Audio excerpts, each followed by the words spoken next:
Hey guys, welcome to the Cryptominerbros YouTube channel. This is a specific how-to video how to set up a new Bitmain Antminer E11. This is a ETH hash or ETC hash ASIC miner that can mine Ethereum Classic, Octaspace, and a few other ETH hash forks. I'll explain that as we set this up. So let's begin. This came in a box that looks just like this.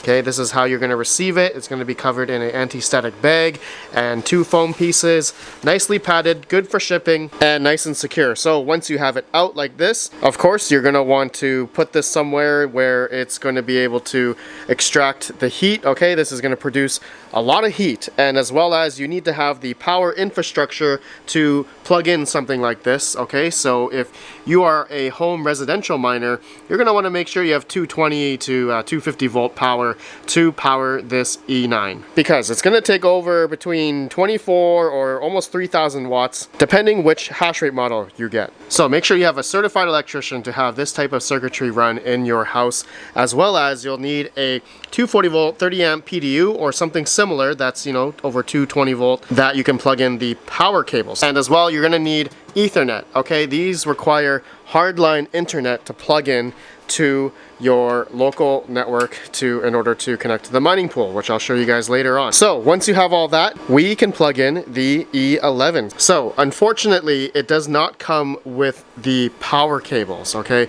so you're gonna need to get C13 to C14 power cables. So my favorite place to buy cables is infinitecables.com. You can get the C13 to C14 cable. So the E11 has 2 inputs, okay? So you're gonna need 2 C14 to C13 power cables. Alternatively, there are Y adapters where it can split into 2, okay? So we can plug in basically the 2 inputs into the E11, and then another one goes into the PDU, which is just 1. So good for hosting companies, but you got to make sure these are thick gauged 14 gauge cabling. But of course, the best is always to have 2 dedicated C13, C14 cables going into the PDU, if at all possible. So let's go ahead and set it up. Okay, so I already plugged in the Ethernet cable. Next, we're going to want to plug in the power cable, and just like so.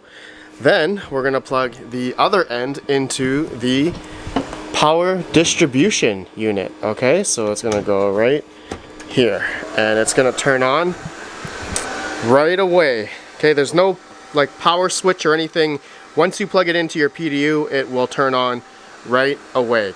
Okay, so now we need to go to the computer and we need to get the IP address for the Antminer E11 so that we can log into the web GUI and put in our mining pool of choice and worker name and password, all that stuff. Okay, so I'll see you guys in the computer.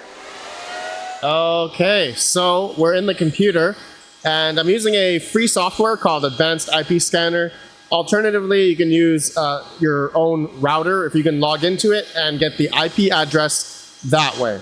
Okay, so but in my case, I'm using this free software, Advanced IP Scanner, just to see what the IP address is, because we're gonna need to copy that IP address and paste it into the web browser, and we're gonna log in. Okay, so you're gonna be presented with the username and password. It's gonna be root. Password is root. Sign in.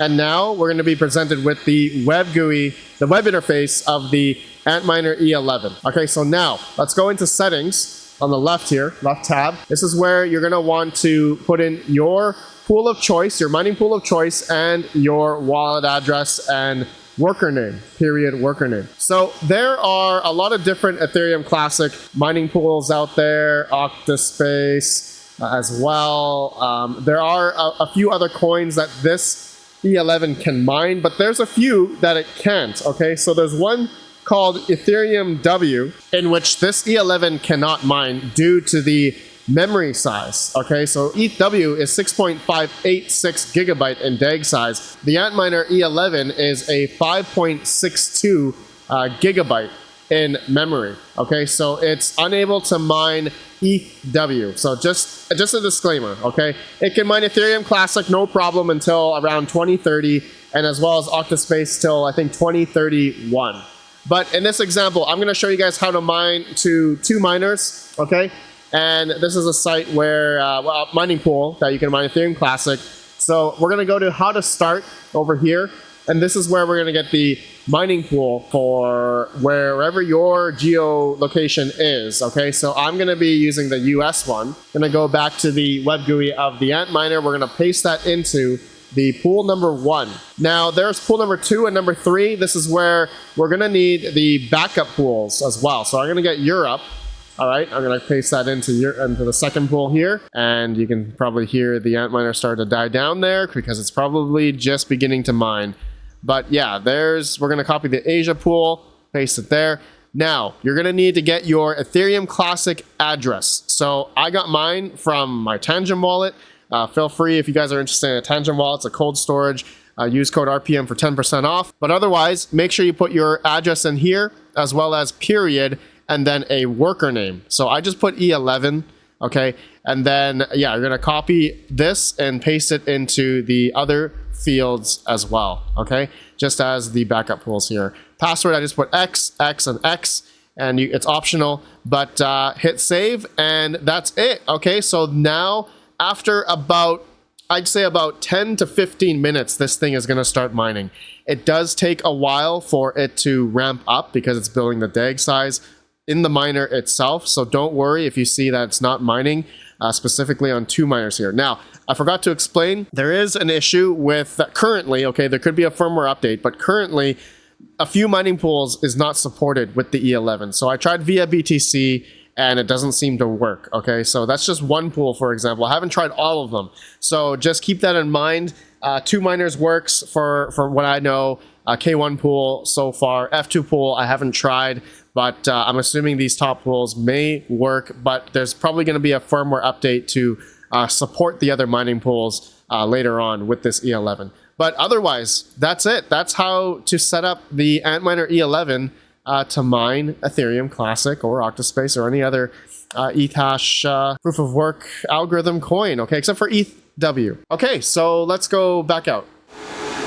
Okay, so after about 9 minutes, it's already starting to mine. It's already at, actually, you know, this is a 9.5 gigahash model. It's actually getting about 11 gigahash.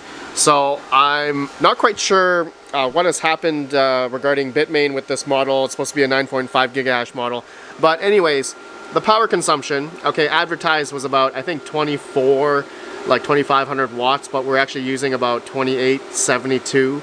So granted, we are getting about 1,500 more mega hash, so I guess that's a good thing, but we're using a little bit more power than advertised, but that's okay because we're getting more hash rate. But anyways, this is a pretty nice miner. We'll see long term how this thing fares, but if you guys are interested in one of these miners, check out Cryptominerbros.com down below. Use code REDPANDA for $70 off if you are interested. I'll see you all in the next video. Have a good one. Peace out. Peace out.